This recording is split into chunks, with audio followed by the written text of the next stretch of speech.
All right. Welcome, everybody. I'm James here at the Political Insider. We have a very special guest today, Mr. Sean Spicer. Thanks for having me. Yes, thank you so much. You guys all know him, former press secretary for the Trump administration. He's joined us today to talk about his new book, The Briefing. Sean, you've been all over the country. You've been promoting the book. You just said you were out late last night in another state promoting it. He's everywhere, and you guys should definitely check out the book. So let's start with the book. Okay. Why did you write it? There's a lot of memoirs coming out of people who've been in the White House. I mean, the Trump White House is very exciting. There's a lot of palace intrigue, that kind of thing. Why did you write it? What sets it apart from other people's stories? It's a great question. I mean, there's two main reasons. When I left the White House, James, that wasn't my goal. I wasn't going to write a book. I had turned down a few offers or meetings even just to talk about it because I didn't think that was my goal. What I found in going around the country the first 2.5 months that I left was that the same questions kept coming up over and over again, primarily in two areas. One, people asked me about my journey, my career, how I got there, how I felt about things. They had read something in an article that I felt some way or that I did this. And second is I started to realize through these same conversations how much of history was going to get lost if I didn't document what had happened during the campaign, the convention, et cetera. And I'm the first person that was there, from the convention, the campaign, the transition to the White House. And so I have a very unique role to be able to explain to people some of the things that are going on behind the scenes that they might not otherwise know. And that's part of it was just to share that experience. Awesome. Yeah, it was a pretty incredible thing. You mentioned in the book, you talk about how a lot of people, they doubted Trump from the beginning. They said he'd never, he wouldn't actually run for president, first of all. He would never submit the paperwork to run. He would never have a chance in the primaries. And as this whole process goes along, what was your take from it from the beginning when Trump, famously went down the escalator? Well, look, if you've been involved in campaigns or like a political junkie, you look at the structure that's part of a campaign. He had none of it. Right. And just purely on an analytical standpoint, you realize how different this was going to be, and you kind of wondered where it would go. I joke to people all the time, like, imagine if an NFL team this season said, we're going to play the entire season focused on just field goals. Right. And you go, you can't win. You can't win. Right? And yet, at the end of the season, you saw this team rack up these wins and go to the Super Bowl. You go, holy smokes.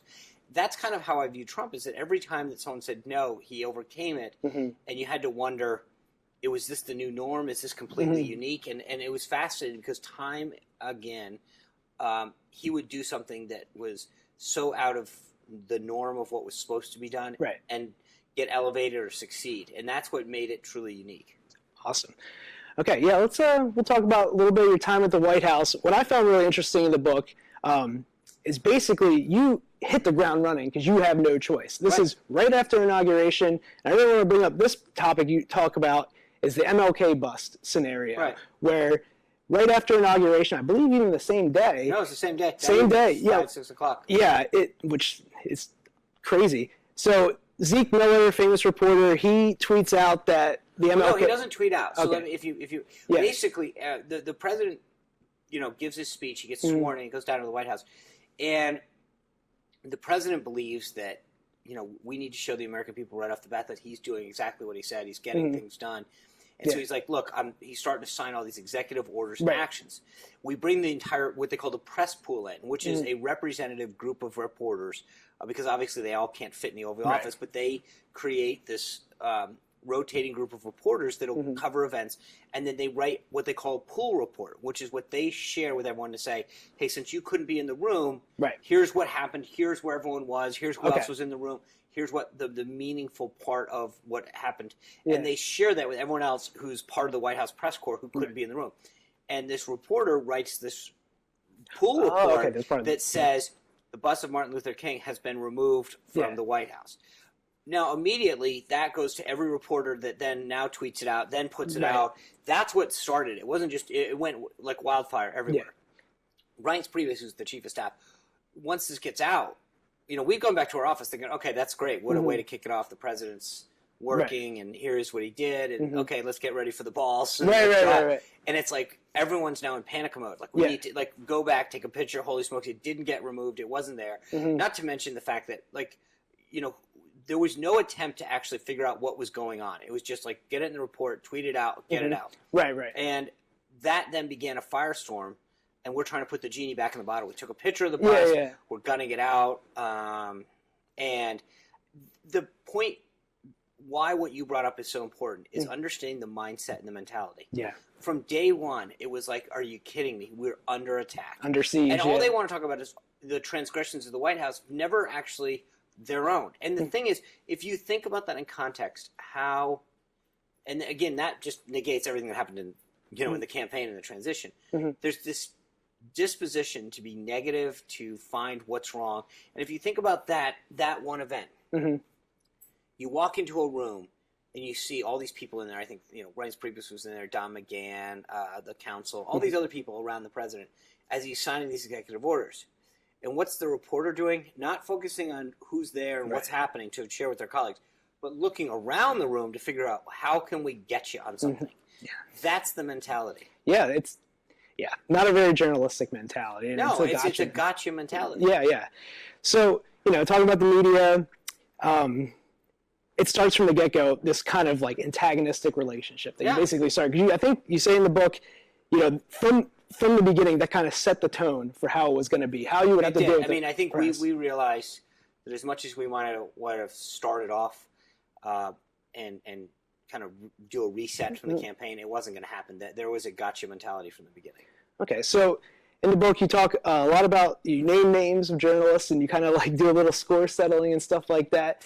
Is that kind of what some of the reason behind the book as well? No, I think what it was is, I think for most people, they see a lot of things. Like so they read a story, they see something on television or on YouTube, or they watch the brief or whatever.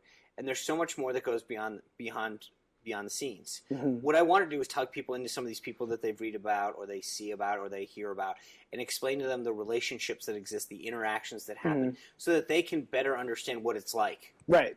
So I'd be remiss if I didn't bring up the most popular topic in the news, Miss Omarosa, who's going around everywhere. She's entered into the lexicon of having the single name like Cher. Omarosa. She, everybody knows her. What is your take on her? I know you've said a few things on Twitter and the like. You've commented a little bit. What is your take on her? Is she? Well, look, I think she is someone who is frankly indebted to President Trump for what he has done for her career. He's given her opportunity after opportunity to work at some senior levels to participate in this process. She's praised him very publicly, and I think that it's interesting that a few months ago she leaves the White House. She does all these interviews and talk about what a great man he is, how proud she was to work for him, the amazing accomplishments.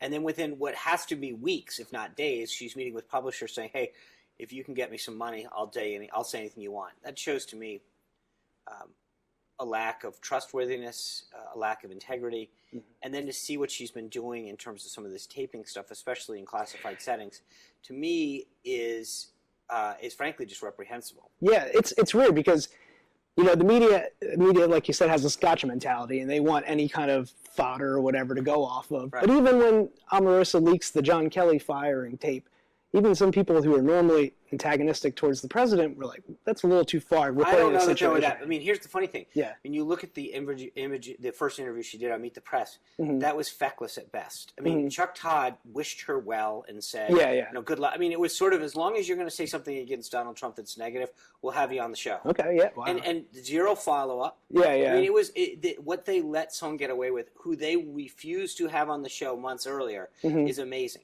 Yeah. I mean, these folks never asked for her. They never thought of her as credible or an expert in any area. And suddenly now they're flipping over her to get her on because she's saying negative things. I mean, that tells you all you need to know. Yeah. So what do you think about her going around saying that there's this recording of Trump saying the racial epithet? Well, here's my theory on this. If there's such a recording, where is it? Because I guarantee you, in terms of, if you look at what came out in the cycle, you had the Access Hollywood tape, all these other things.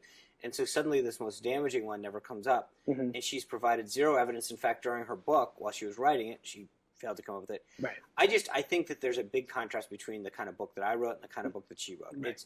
She was trying to figure out how she can sell books by saying negative things against people. I think what I try to do is people give a genuine insight into what was happening. And if you're interested in politics or just generally what's been happening, I think there's a big difference. It's not like she was ever in the room for big decisions. So if you want to read some negative lines about a couple of people, that's one thing. I think if you want to understand how everything kind of evolved over the last 2 years, my book gives a much better account of what's going on. Not even a better, it's an account of it. Hers does not have any basis in actually what was going on. Okay, cool. Since you've left the White House, you've been going around the book tour and doing some other things. I want to ask about Sarah Huckabee Sanders, your successor. She has a little bit of a different style than you. She's a little more combative. What's your take on that? Do you think she's doing a good job in that front? The press seems to have gotten a little. I don't know if it's gotten harder on the administration, but they're certainly like sharks. Every one of those studies, right? Yeah. The Media Research Center did a study that 92% of the coverage against the president is negative. Harvard put one out. Pew Research put one out. That all kind of track in that ballpark. I think there's no question every press secretary is going to have a little bit of their own style, and Sarah clearly has hers. For me, I think I talk about in the book that I became the story too often.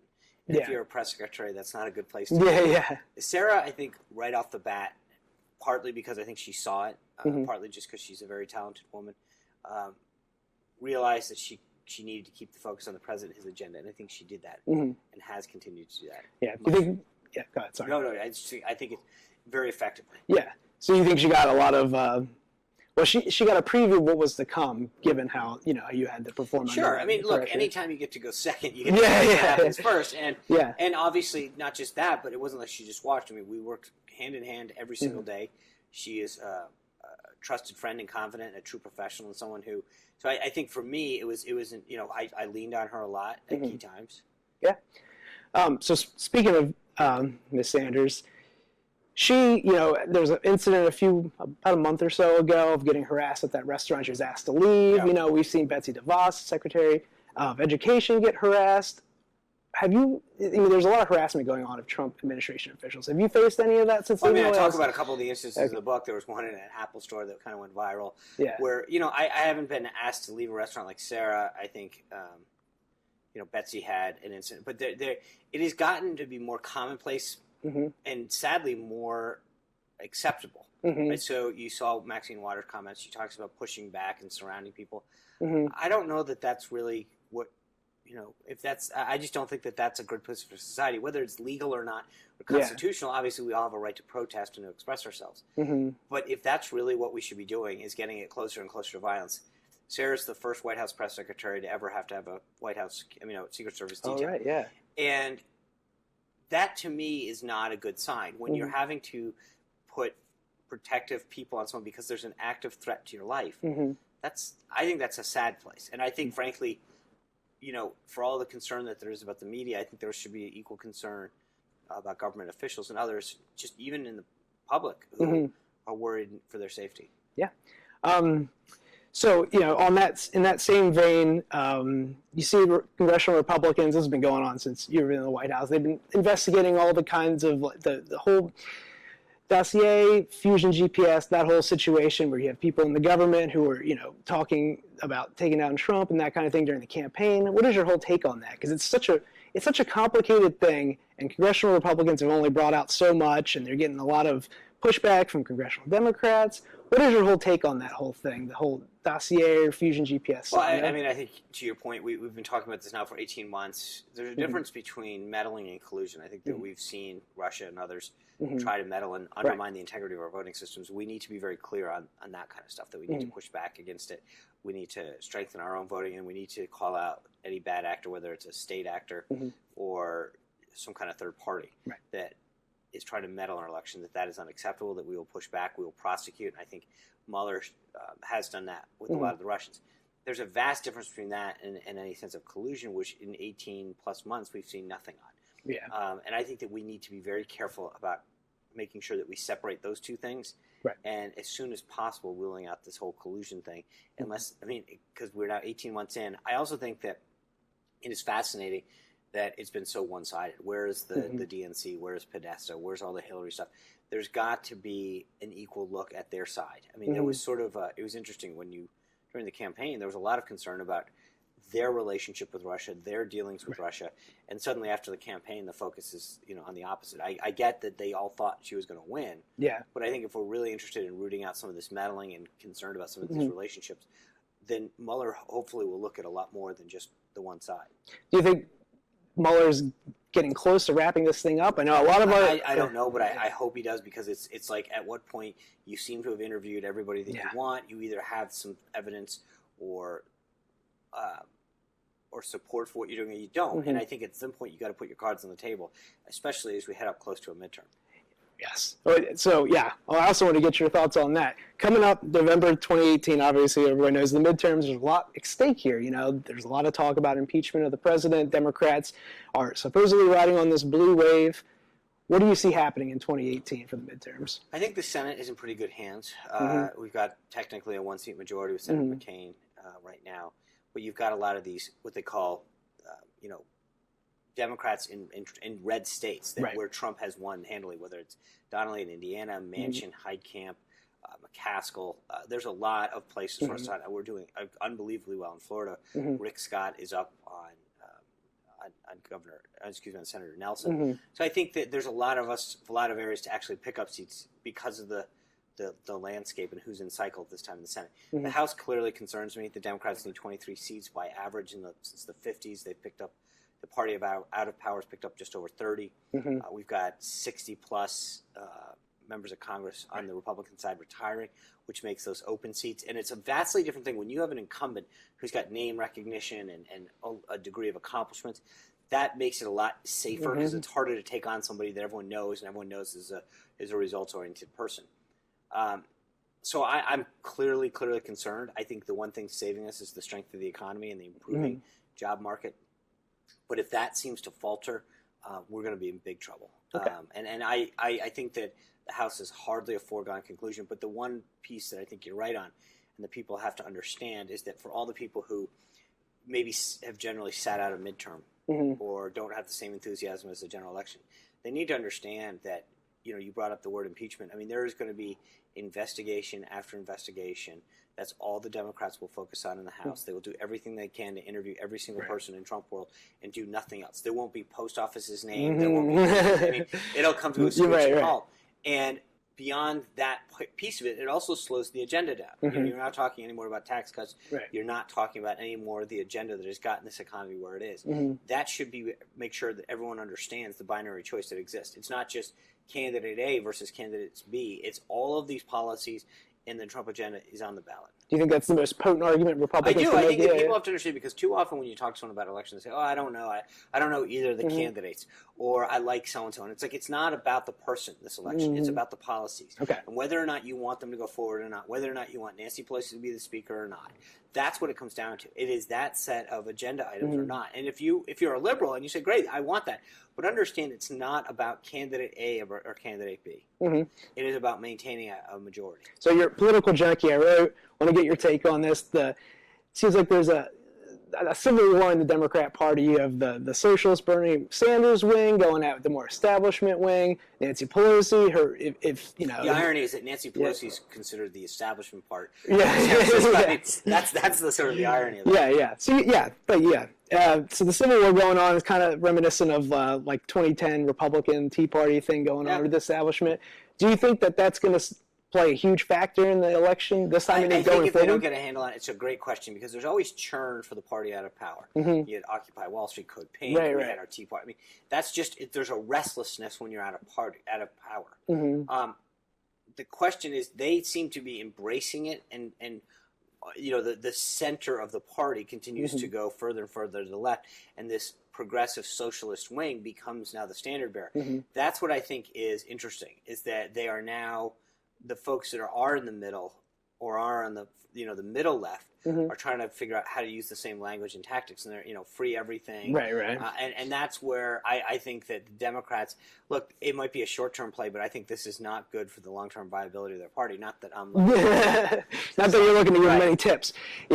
So hypothetically, Democrats take back the House. Do they make Pelosi speaker? Do you think they're going to go for someone different? That's a fascinating question, because you have 50 Democrats on record. The issue is, I think that what the two-step that I think most of these folks who say they won't vote for are going to claim is that they will vote. She will not be opposed seriously in the caucus. So they'll say, well, we didn't vote for her. Well, you can abstain, because then you only need a majority of their caucus. Once it's a binary choice, Nancy Pelosi versus whoever the Republican choice is, then they'll say, well, I voted for her, but only because. I mean, I guarantee you, they're already figuring out their two-step out of these pledges not to vote. But these 50 Democrats that say they won't vote for her, they're going to find a way. That's what they do. Okay. On the other side, I know you might not want to pick favorites, but the Republican speaker race, Jim Jordan jumped in, ardent conservative guy, former House Freedom Caucus chair. You have Steve Scalise's name in there, Kevin McCarthy. If Republicans keep the House with Paul Ryan retiring, who do you think would be the speaker there? It's hard to answer that question because it is sort of an inside baseball. You have to know about the relationships that people have. How long have they known? Have they been working out buddies for a while? Do they, and I don't know those things. I mean, that's when you have a 3-person race, and that's the other thing is you don't know, is it 2? Is it McCarthy versus Jordan? Does Scalise jump in? Is there another person that jumps in? Until you see the ballot, it's really hard to handicap a race like that because I think each one of them has a constituency that could propel them to be the next speaker. Awesome. Yeah, I just want to get your thoughts on the politics of 2018. Besides Omarosa, 2018 is driving a lot of the conversation on our site. A lot of our readers are concerned about where things are going poll-wise and election-wise. So thanks again. I want to ask a little more about the book. The best part I found in the book is you provide a lot of great anecdotes about the president. And I mean, our people love him. I'm fascinated by the guy. One of my favorite anecdotes you bring up is St. Patrick's Day. He lacked the green tie at the time. He's not remember, he had just kind of quasi moved down from New York. So right. First Lady and Barron were still up there. They hadn't brought anything down. And right around St. Patrick's Day, the Irish Prime Minister, the Taoiseach, comes over. And they have this traditional thing that started during Reagan where they give out shamrocks, et cetera. Yeah. And I said to the president, I called in the resident and said, do you have a green tie? Because that's obviously the tradition. And he said, I'm sure I do. And I said, well, do you have one here? Because there's a difference between having one here and it's not like the president's going to run down the street to Macy's. Right. And so he said, I'll look around. I'll call you in the morning. I'm thinking to myself, what is he going to rummage through the closet and say, hey, did Obama leave a tie? Yeah. And so I called him again in the morning. I brought an extra one. And he said, I haven't really looked that hard. I'll look around.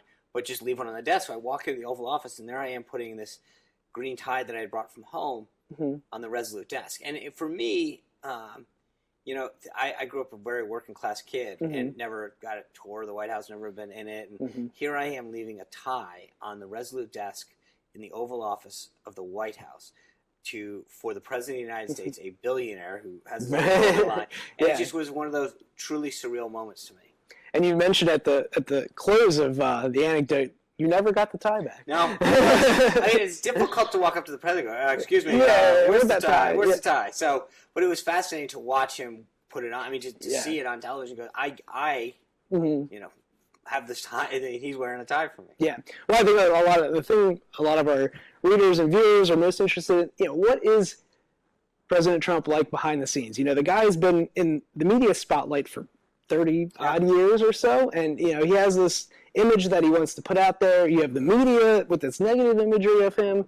What's he like behind? I mean, you've worked with him very closely. I think what you see is what you get for the most part. There is a wide range. I mean, he can be caring and empathetic. He can be, he can when things aren't going well, he can definitely express this. And I think I've always said that with Trump, you always know where you stand. Okay. There's been times when he's been, rolling out the accolades. That was amazing. That was awesome. And there's times when it's just like, what were you thinking? Yeah. But he, you see it on television, and it's sort of that's kind of how he is in person. Really? Okay. Yeah. I mean, that's kind of what I've gathered, that he is a straight shooter basically, and he's very candid when he wants to be, and it's awesome. Again, guys, want to pick up the briefing? Sean Spicer, go to his website, check out his book tour if he's come to a city near you. The book is great. There's a lot of great, like I said, the whole thing is peppered with great anecdotes about the president and cool things you don't get to really see. You correct the record a lot. You give a lot of your background and how you got to where you got to, and it's awesome to see. So what's next for you then? Obviously, as you mentioned, we're going to be on. If you go to SeanSpicer.com, it's got places to order the book, but it tells you where we're going around the country. We've sold the book in Ireland, UK, Australia, New Zealand, so we've got some opportunities to go abroad to talk about it. But I've got a consulting firm where I advise some clients. I've got a podcast called Everything's Going to Be All Right with Katie Pavlich from Town Hall. Yeah. And then we're working on a bunch of projects on the side. So it's been a lot of fun. It's just been, it's everyone goes, have you slowed down since you left the White House? And I've actually probably been busier travel-wise and project-wise, just less intense. Yeah. I don't have to worry about that late-night phone call. Right. Anything getting back into politics? And I mean, you were there. With America First Super PAC that supports the president and his policies, and do a lot with them. Okay. Advocating for what we're doing out there at America First. And that's as close as I want to get. I love the connection. Yeah. We're out there advocating, but it's not on a day-to-day basis. Right. A little more freedom from the West Wing. But yeah, thanks again for joining us. One more question. A colleague asked me to ask you a little more on the lighter side. Dippin' Dots. Apparently, you have a strange hatred of of the first one who's brought that up. Okay. So the funny thing is, I have a chapter in the book, chapter 9, called Memes and Memories. Right, and no matter what I did, every day I woke up and there'd be something. And then I'll probably get this wrong, but it was like 2005 or 2007. We were at a Nationals game with a buddy of mine, and I tweeted out their slogan used to be the ice cream of the future. Yeah. So I tweeted out because you know how you'd gone, I've been going like 3 or 4 years, and I was like, when are they going to stop the ice cream of the future? Yeah. And it was, I tweeted silly stuff back then. Yeah. 10 years ago, and someone started reviving these tweets, and Dippin' Dots had made a big deal out of it when I got named about, and I was like, oh my goodness, it was a silly tweet from 2005 or 6 or whatever it was. Wow. Yeah. I mean, I used to stop using the slogan though. I didn't realize that. So it doesn't say ice cream of the future. Yeah, that makes sense. I worked at a theme park from high school to college. I ran plenty of Dippin' Dot stands, and that was always really funny. And that was like 15 years ago. See? And it's still the future. Now the future. Now it's ice cream of today. I guess. Right.